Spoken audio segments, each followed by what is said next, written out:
The air in Albany, New York, crackled with tension, thicker than the humid summer, haze clinging to the state capitol. Thundering footsteps echoed down the marble halls as journalists swarmed, their cameras flashing like lightning in a storm. Alexandria Ocasio-Cortez, known to the world as AOC, stood at the heart of it all, her hands gripping the podium so tightly her knuckles whitened. Just hours earlier, news had broken that the New York State Senate had passed the first stage of a redistricting map, plan that carved up her 14th congressional district and threatened to erase her seat entirely. The map wasn't final. More stages loomed.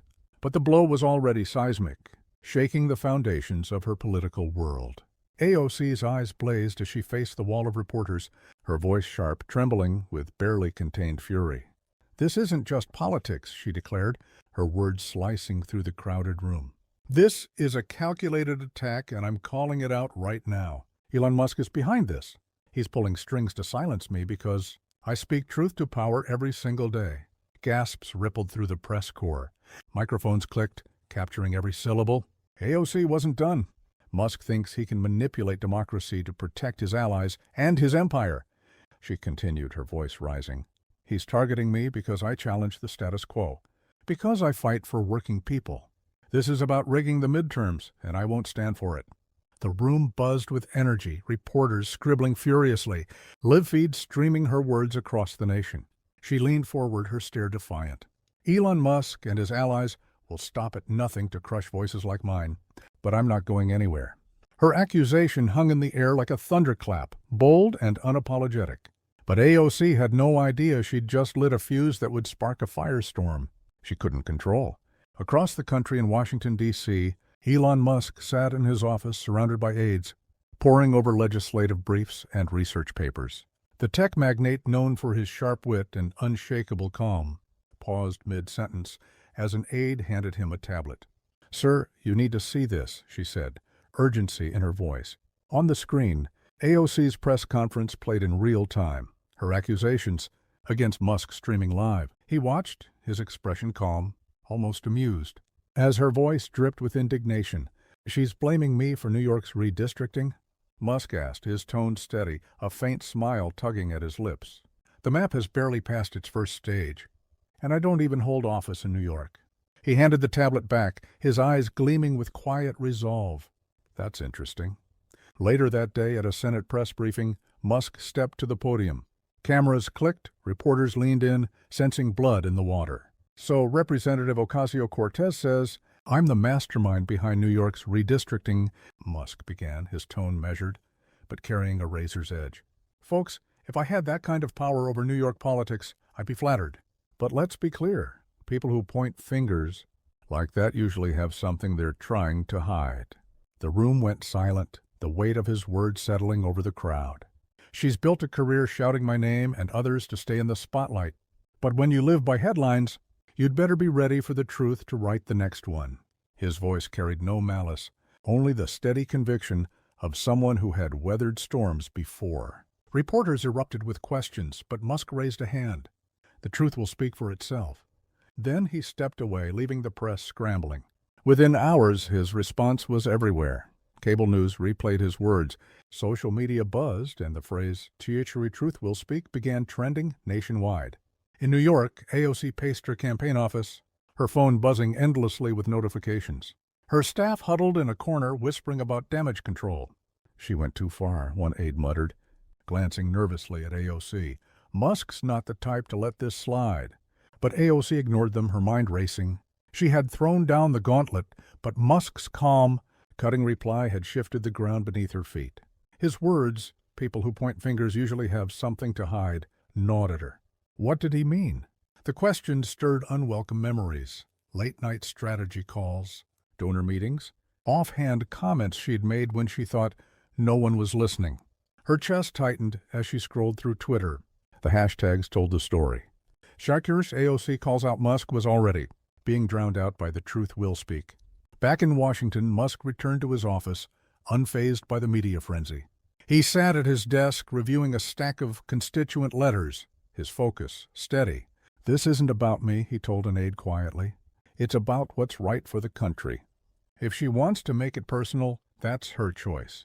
The facts will do the talking.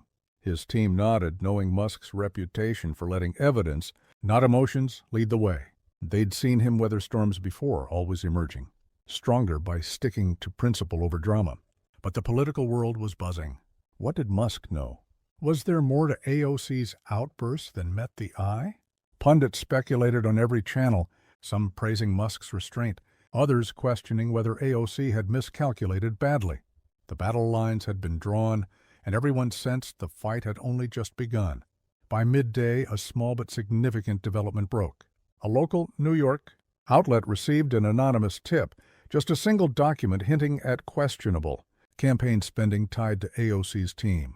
It wasn't much, just a breadcrumb, but enough to send reporters digging. The whispers spread like wildfire. Headlines buzzed. Is this what Musk was hinting at? AOC's office was suddenly a hive of chaos.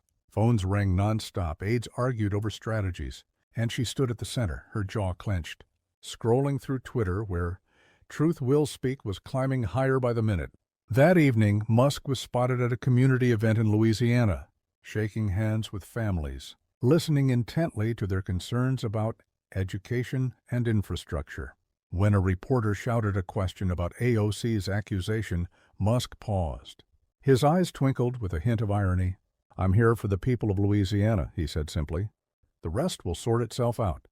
The crowd applauded, their trust in him unshaken. Musk's reputation as a straight shooter was intact. While AOC's world began to teeter, by nightfall, newsrooms were in overdrive, pundits speculating endlessly.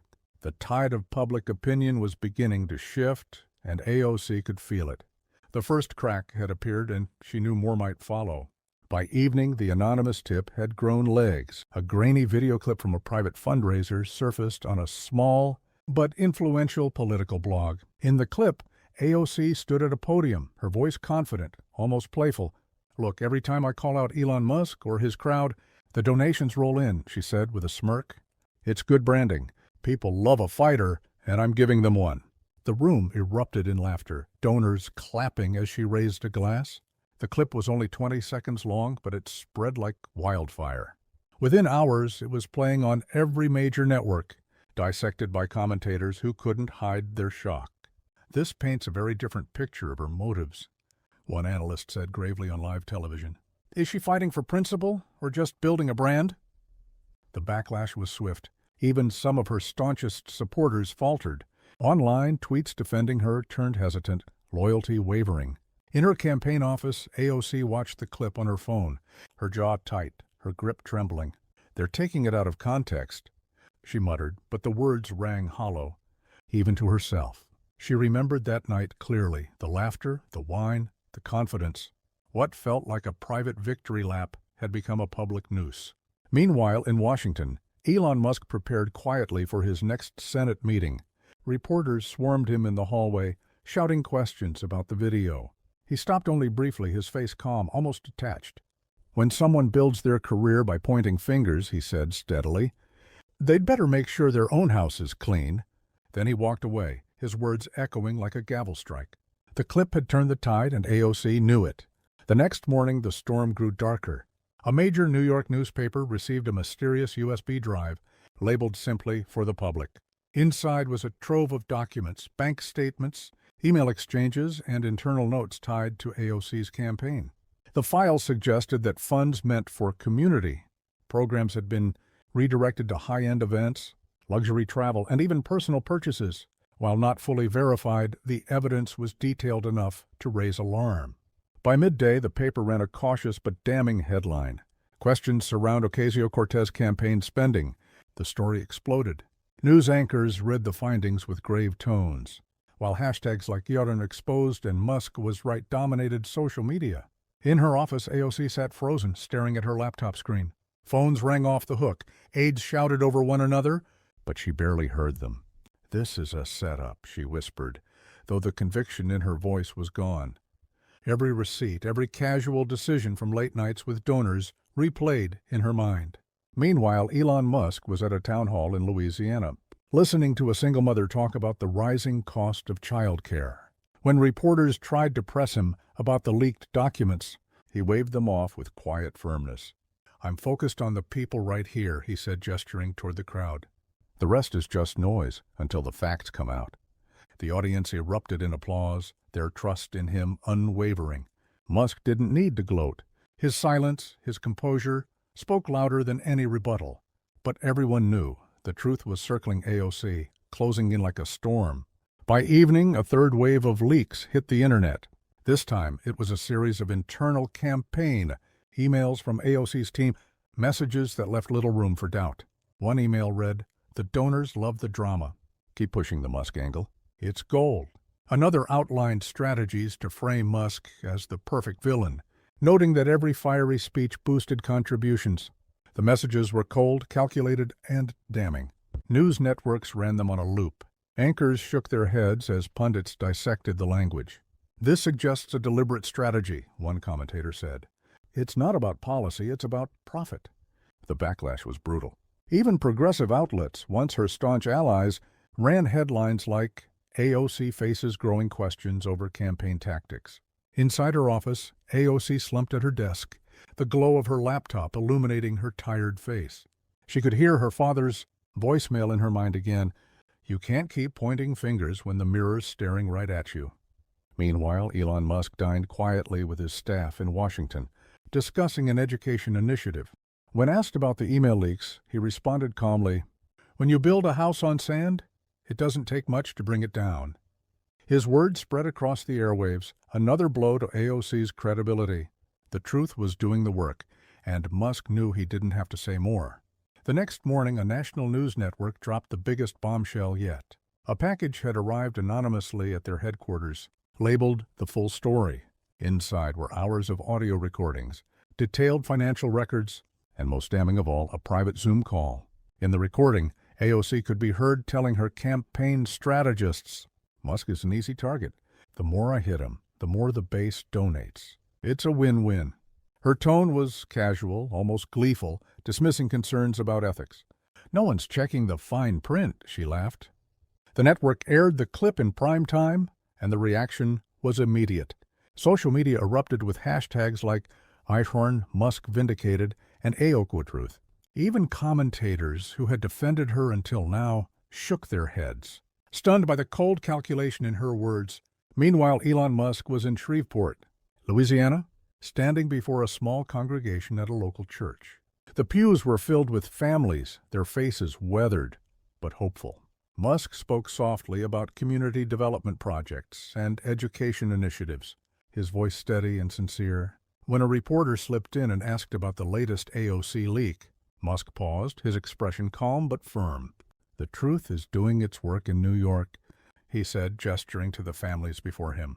"It doesn't need my help." The congregation nodded, some even applauded. Musk's restraint, his refusal to gloat, only strengthened his image. He wasn't fighting fire with fire. He was letting integrity do the talking. By the next day, the pressure was unbearable. Reporters camped outside AOC's campaign office, their cameras trained on the doors like predators waiting for prey. Inside, the air was suffocating. Staff argued in hushed tones, some urging her to deny everything, others begging her to come clean. Finally, AOC made her decision. She scheduled a press conference at a community center in the Bronx, the very same place where she had launched her first campaign years earlier. The symbolism was impossible to ignore. When she stepped up to the podium, there were no fiery slogans, no defiant gestures. Her hands shook slightly as she gripped the lectern, but her eyes were clear. "I've spent the last week blaming others for my troubles," she began, her voice raw. "I pointed fingers at Elon Musk, said things that weren't fair, and let pride cloud my judgment. The truth is, I've made mistakes. I've used my platform to chase attention instead of service. And in doing so, I've let down the people who believed in me." The room went silent. Cameras clicked, recording every word. "My father taught me to fight for what's right. And somewhere along the way, I strayed from that. Today I'm choosing to be honest even if it costs me." Her words rippled through the crowd like a thunderclap. Some reporters praised her courage. Others questioned her timing. But one thing was clear. The firestorm had forced a reckoning. Meanwhile, Elon Musk, watching the press conference from his office in Washington, simply nodded. "That took guts," he said softly. "If she means it, that's a start." The frenzy finally began to fade. AOC's confession had dominated headlines, but so had the words of Elon Musk. When asked for his reaction, he didn't gloat or condemn. Instead, he said calmly, "Admitting you're wrong is hard, especially in politics. I respect anyone who chooses truth over pride. The rest is up to her." His response carried no malice, just a quiet dignity that resonated with millions watching. Commentators praised his restraint, calling it a reminder of what leadership should look like. For AOC, the path ahead was uncertain. Her reputation was battered, her allies divided, but her decision to come clean had planted a seed of redemption. Clips of her press conference circulated online with captions like, rare moment of honesty in politics." Her father watched proudly from the Bronx, whispering to himself, "That's my daughter." In Washington, Musk returned to his work undistracted by the drama. He reminded his aides of a principle he'd always lived by: the truth doesn't need a defender, it shines on its own. The storm had passed, but its lesson lingered. For the public, for AOC, and for Musk, the message was clear: pride may crumble, but integrity endures.